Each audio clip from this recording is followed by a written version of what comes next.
Hey people, welcome to the Run Testers, and we've got an exciting one for you here. At least I'm really excited because the Enduro 2 has long been my go-to watch for its long battery life, comprehensive feature set and all-round decent ultra smart. But mainly I love the fact that you only need to charge it once a month. That's superb. And now we've got our hands on the new Garmin Enduro 3, which promises to go even longer on the battery life. Now, big klaxon, this video here isn't a review. It's not a review. It's not a review. We've only had the watch for barely a week and not connected to Garmin Connect to unlock all the features. So we've still got loads of testing to do. But in the next 10 minutes or so, we're going to walk you through the main things that are new with the Garmin Enduro 3. We're going to have some findings on our early testing and our general first impressions of Garmin's new ultra endurance running watch. So let's get into it.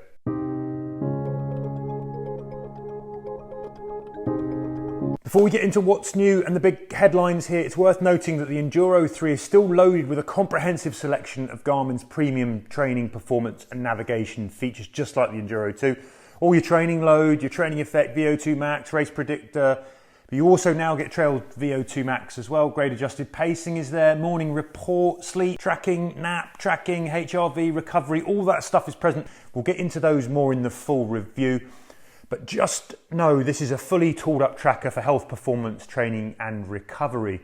Now there is a big upgrade on battery life for the Enduro 3. It now packs a larger, more efficient solar lens. Garmin says that provides double the solar power of the previous Enduro. And that now delivers an incredible 320 hours of battery life in GPS mode.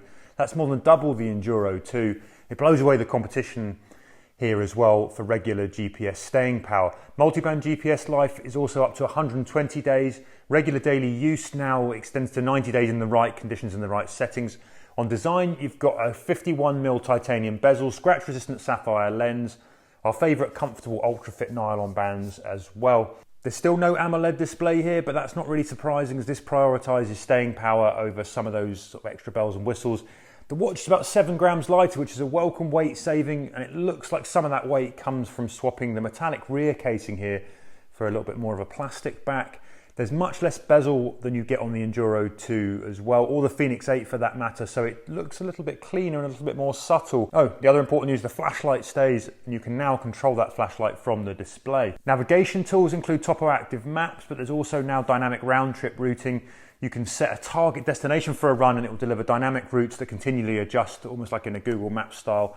There's also next fork map guides to help you find your way on the trickier trails. Smartwatch Smart to Boosted 2 adding to notifications, contactless payments and Find My Phone and offline music from Spotify and Deezer with messaging and a few other tricks. You can use the Garmin Messenger app to message fellow Garmin Messenger app users. One big point of difference here versus the Garmin Fenix 8, the Enduro 3 doesn't get the voice tools, the speaker and mic for making and taking calls, nor the voice command feature that lets you set timers, start workouts and save locations by just barking at your wrist. You also don't get the voice notes tool that you get on the Garmin Fenix that lets you kind of shout those eureka ideas whilst you're running and record them on the watch. And finally, a quick word on price. The Garmin Enduro 3 will set you back £769.99 in the UK and $899.99 in the US.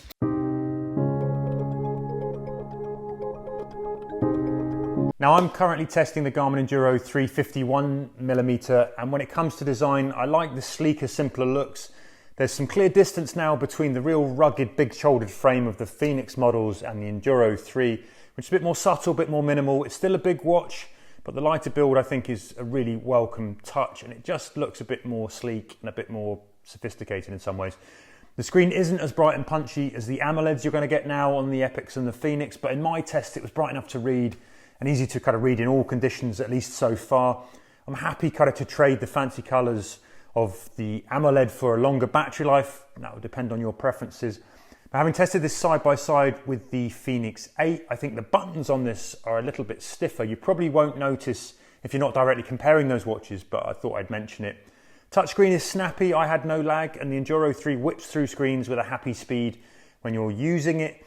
There's an important interface change here. When you hit the top right button on the Garmin, usually that would take you through to your sport modes, your list of sport modes. Now you land on a screen with activities at the top as an option, and then there's other tools below that you can customize, maps, phones, music, etc. So there's an extra click now to get you through to your run, but it's much easier to dip into those other things. It's another nod though here, I think, that Garmin is moving in the smartwatch direction putting some of those kind of non sort of performance-based tools with easier access. So I've been wearing the Enduro for the past 4.5 days or so, and I've done 4 runs with it. I'd say when it comes to the design, it is a surprisingly lightweight watch, given how big a watch it is. It certainly still feels big on the wrist just because of the overall size, but especially with the nylon band, it does feel quite lightweight, and actually it's a fair bit lighter than the Fenix 8 51mm I've been testing at the same time so far, like even when I take both straps off and just weigh the watches. So it is a pretty lightweight watch given its size. The screen, I think there's been some adjustments here that Garmin has put the solar panels entirely around the edge of it rather than covering the middle of the screen a little bit as well. And I think it is a little bit clearer than on the previous model, though it's not a huge upgrade, I'd say. Solar panels do seem to be picking up sun a bit better than previous models, though so far I have to say I've still not collected a lot of solar power in my 4 days, mostly in Scotland. Like, I've been outside a lot, but it's not been that bright. I haven't got anywhere near the Garmin suggested lux hours each day, but yeah, overall it's a nice design. It's a big watch, but it is pretty lightweight given the size here. So some initial thoughts on the design of the Enduro 3. I mean, it is every bit the Enduro still. It's that kind of big watch. You've still only got it in that 51mm case. You've got it paired with a nylon strap, which I really like. It's very comfortable, and it's been very comfortable to wear in, you know, my kind of initial few days of testing. You've got those kind of array of physical buttons as well too, slightly rejigged, but ultimately function in the same way. The big change here really is to do with the screen. Now, you know, it's the same size screen, but ultimately you're getting less bezel here, and that's really to do with the fact that Garmin has been able to improve the kind of solar power kind of technology that it's using here. So it's not baked into the screen, it's really around the screen, and what that allows, you know, ultimately Garmin to do here is to give you more screen, ultimately open things up, but ultimately still give you that really kind of efficient kind of charging support from that kind of solar charging ultimately. So what that has allowed, I think, ultimately the big thing for me is that the screen it feels clearer. You don't have that kind of tinge of kind of red that I think you did get on the previous versions, with those kind of solar charging were kind of baked into the entirety of that display. And I think that's the biggest thing I've noticed when I've been out with it and I've been out running with it. It just feels clearer. It doesn't feel like it has that tint of kind of red on it anymore. And I think that's a massive step in the right direction, but also opening up that screen and just making it feel like a bigger screen overall. So yeah, I think, you know, it is still a big kind of watch. It's been fine for me to run with. I think the big thing for me here is those changes that Garmin has made, particularly in terms of the application of the kind of power, kind of, you know, solar charging technology here, which really kind of makes the screen stand out a bit more compared to the previous Enduros.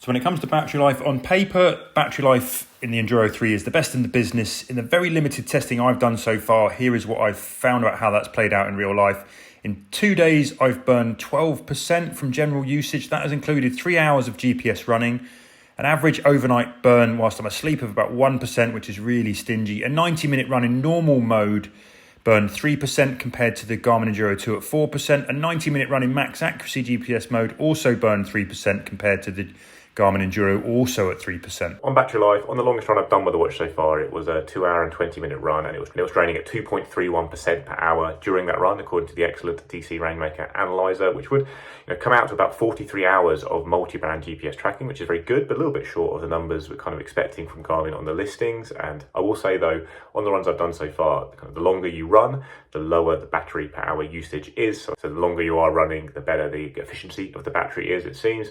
And it is very early days in testing. I tend to think the battery settles a little bit with these watches after a charge or two, but overall when I'm testing against the Fenix 8 AMOLED, it's obviously draining slower, the Enduro, during both runs and outside of runs, but it's actually not draining that much slower. I think it's probably more a point in favour of the Fenix 8 AMOLED. The battery's not, you know, as short as you might expect. Enduro 3 is obviously longer though, and if that's what you're looking for in a watch, this is the best in the range of the new Fenix and Enduro watches. I do think you're going to get a bit more of an uptick in battery from the solar panels on this new watch if you do live somewhere a bit sunnier than I've been running with it so far and are outside a lot of the time. Now, in terms of battery life, that's really the big deal with the Enduro 3. That's really the big reason you're going to want to buy this watch over other Garmin watches, because ultimately Garmin wants to promise the biggest battery numbers here, whether you're using that kind of top end accuracy mode, if you're willing to sacrifice that kind of, you know, top accuracy to get that really long battery life over a few days. Now, in terms of what I've seen, as I say, I've done one run with the Enduro 3 so far. I did a 2 hour run. I used it in the kind of all systems, kind of multi-band modes, that top GPS accuracy mode. I did play around a little bit with the kind of dynamic round trip routing as well too. So I was using a little bit of the mapping and navigation stuff as well there. And what I found is from that 2 hours, I saw the battery drop by 7%, which I think it's not a bad showing. I think ultimately I was using it against the Fenix 8 and the AMOLED version, and ultimately that battery was a bit more severe for the same amount of time. But in terms of the Enduro 3, it looked like the performance of the battery looked very good in terms of those multi-band numbers, and that's the kind of drop I would expect to see from that amount of running, and obviously playing around with some of the routing stuff as well too. What I've noticed in the few days kind of when I haven't been kind of running or just been using it day to day, the drop off is so small, it's maybe 1-2%. You can see that this is a watch that can get at distance. Now obviously I haven't had it, or I haven't been able to pair it with the Garmin Connect app, so that is definitely going to influence the kind of experience of the battery life that I'm going to get. I'm going to have notifications, going to have other things that are going to be pulled from the Garmin Connect app. So definitely reserving judgment for how that battery life really adds up to the numbers that Garmin speaks about for the Enduro 3. But in terms of that run, the battery drop is kind of what I expected to see. Looked very good, and kind of tells me that this is still going to be another Enduro that's going to really have a good level of battery life, whether you use it at that kind of top end kind of accuracy mode, or if you are dropping off or willing to accept a little bit less accuracy for a little bit longer in that battery department.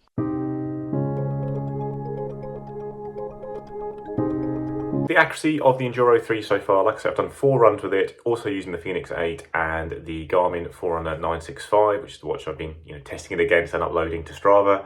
I'd say on GPS front, it's been very accurate so far in both multiband and the auto select modes. I've done a long run in the Pentlands Hills here in Edinburgh, and also a couple of other trail runs with it and under tree cover and everything like that. It seems very accurate, very close to the other watches all round, so no concerns on GPS as yet. Heart rate's been pretty good at easy paces and in general runs, I would say, but I did a short hill session running 16 times 30-second reps, so up and down, quick spikes in heart rate. Enduro 3 missed this pretty much entirely on the optical heart rate when you're comparing it to a chest strap reading. That is generally my experience of optical heart rate. It does seem to miss those intervals much more than a chest strap would. Like I say, on the easier runs and the long run I've done in it, it seemed a bit more accurate and in line with the chest strap, though it still had some random spikes here and there. So yeah, overall a pretty mixed experience on heart rate so far with the new sensor in there, but more or less what I expect from optical heart rate. For me, this is the way it tends to work a lot of the time, especially with a big watch on my small wrist. I don't tend to get very precise readings during things like intervals, but on easy runs it usually is kind of okay. So into that first run, and I've only done one run with the Enduro 3 so far. I've just come back from doing a 2-hour run with this, and that was kind of mainly kind of some off-road routes, a little bit of road on the way back, and really trying to get a sense of how the Enduro performs in terms of that kind of GPS performance. I was planning to test the heart rate accuracy, but in the rush to get out, I forgot my heart rate monitor, I forgot my glasses, it was very hot, so I wish I did have those things, so I can't really talk about the heart rate accuracy right now, but I will do that in the full review. But I can talk about the GPS performance. Now I had the Garmin Fenix 8, the 51mm version on my other wrist. Now I have already done another run with that against the Forerunner 965, so against its multi-band mode. I found it's been very kind of solid on that front, and what I found on the Enduro 3 is that ultimately the accuracy felt very good for me. I think in terms of kind of clocking those kind of laps, in terms of those kind of recognizing those Ks, it very much chimed in together. Now I can't get into kind of the Garmin app yet, so I can't really pull down those kind of routes to kind of see how closely they kind of align. But ultimately, in terms of that accuracy and what I'm seeing against the Fenix, it feels very kind of reliable and kind of what I expect to see in terms of the route that I kind of took on ultimately. Now, talking of the kind of routing stuff now, one of the big features is the kind of dynamic kind of round trip routing. So round trip routing has been around on the Garmin for a bit, and now they're kind of making it a little bit smarter. So ultimately it will kind of adjust based on just kind of if you can't go somewhere which is planned in that route, and it will adjust that and recalculate that route for you to make sure you still get the distance that you want for that kind of course or whatever distance you want to cover ultimately. Now, a bit like the round trip routing anyway, it will create those first 3 courses for you. That takes a little bit of time, and then ultimately if you kind of veer off course, it will recalculate a route to make sure you're still going to cover that distance that you want to cover. Now, it doesn't do it instantly, it does take a little bit of time to do that, so I do feel that if you're looking for that instant kind of dynamic kind of impact in terms of that feature, I don't think that's quite how it works. But I think if you're willing to wait, you're not rushing out, you're not kind of racing for a time and you're worried about kind of losing that time, it does work pretty well ultimately, and obviously you still do have those kind of 3 courses to pick from as well too. So that was a quite nice feature to test. But yeah, from a GPS point of view, all looked very good for me, kind of what I expect to see from one of Garmin's kind of top range watches. It's got that kind of big case, you know, plenty of room for its kind of antenna technology and that kind of multi-band mode to really kind of live in, and so far it's looked pretty good for me. So GPS then, we've got the Garmin Fenix 8 in purple, we've got the Garmin Enduro 3 in the turquoise, and we've got the Garmin Enduro 2 strapped to a waistband, so it shouldn't do as well in the brown. Overall on this run, it's not particularly tricky, it's not hugely built up, and actually most of them perform really well. They track quite closely, they are going a little bit wide in places here as I do some crossings, but it's got me on the paths pretty nicely. It's got me on the right side of the road for a lot of it, and yeah, it handles sort of going under this big kind of underpass Westway, which is good. Yeah, mainly these are quite good. It has cut off a little bit going onto Kew Bridge, but overall pretty solid really. It's picked up. I'm going to swing you over here to one of the bits that I often do just to see how it copes, which is a big underpass. This is a series of sort of tunnels under the big road here in West London, and as you can see, none of them have handled this particularly. There's a little down and it sort of switches across, and then there's a little switchback, but they've all gone pretty haywire there. Nothing has coped particularly well. Maybe the Garmin Enduro 3 has coped a little better than the Fenix 8. But overall, with this performance, I'm pretty pleased with how these have all done with that max accuracy mode. They've stuck pretty closely. There isn't too much out of hand here. They all look pretty solid. So yeah, on GPS, I would say that's a pretty good performance for this test. So if we have a quick look at this one run then, we've got the Garmin Enduro 3 in the turquoise, we've got the Garmin Fenix 8 in the purple, and we've got the Garmin Enduro 2 with a H10 chest strap in the sort of slightly brown colour. As you can see, I mean, the Enduro here does take a little bit of time to sort of track up to the same level as the chest strap. It also lags a bit when it drops down, stays a bit high here, but it is matching fairly closely. All three of them are in pretty good agreement here. Punches a bit high here, the Garmin Enduro 3. And then I took a stop here. I'd met someone that I knew, so I had a walking break and had a chat. When we got going again, they're tracking pretty well. The Enduro doesn't come down quite as quickly as the chest strap. So it's, it's a little bit of delay there. It's reading a little bit high here. But again, we're kind of back into matching the chest strap pretty well. A little short spurt up a hill here, and the Enduro 3 doesn't quite catch that raise in effort quite at the height that you get from the other two, from the Fenix 8 or the chest strap. And there's a good 9 beats per minute difference here as you rise up. So that's quite a significant difference. Again, we go back to being really close. Now, further along the end here, I had met another friend, stopped for a big long chat. And as you can see, I got going again here. And as I started running again, this is where the Garmin Enduro really sort of struggled again, like it does sometimes watches can, or the optical heart rate sensors can. When you first start moving, they can be a bit erratic at the beginning of a run. And we have this sort of episode here again. Garmin Fenix 8 isn't perfect either, but the Enduro really sort of struggle. It lurches quite high compared to the chest strap here, and it doesn't really drop as low here. Or when I came to a set of traffic lights, I had to wait here. You can see that neither of the opticals dropped as low as the chest strap. So there's quite broad agreement generally, but there are moments here where the Garmin Enduro 3 has struggled.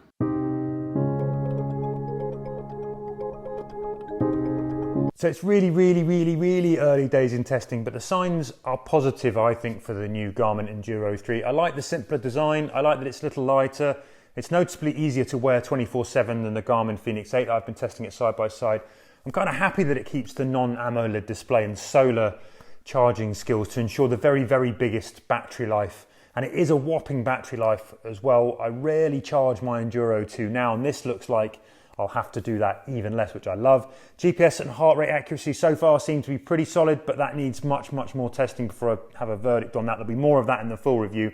Battery life also looks to be long, as I've said, and it seems to be bearing out what the claims say. The initial test suggests it might take some serious setting tweaks and solar time to get the full 90 days of that sort of general smartwatch usage out of it. Yes, it's lacking some of the shiny new smartwatch skills of the new Fenix 8, the calls, the voice commands, the brighter screen, but if you're not bothered by those kind of tools and tricks, I think with the downward price shift for the Enduro over the 2, the earlier signs are that the Enduro 3 could be a really good bang for buck endurance option, multi-talented endurance option, but that is an idea we'll challenge as we keep testing for the full review. Early thoughts on the Enduro 3 is that it's pretty similar to the Enduro 2, a couple of minor changes there. I do think the screen's been improved, the design seems a little bit better, and you are going to get, I think, a bit of an uptick in battery. We'll see a bit more about that in the full review. I think it's a nice alternative to the new Fenix 8 range you have now, because it's actually a bit cheaper for one, and there's much more of a focus on just being lightweight and having long battery life. And it's still got loads and loads of features, but it didn't add things like the smart features like the mic and speaker on the Fenix 8, which a lot of people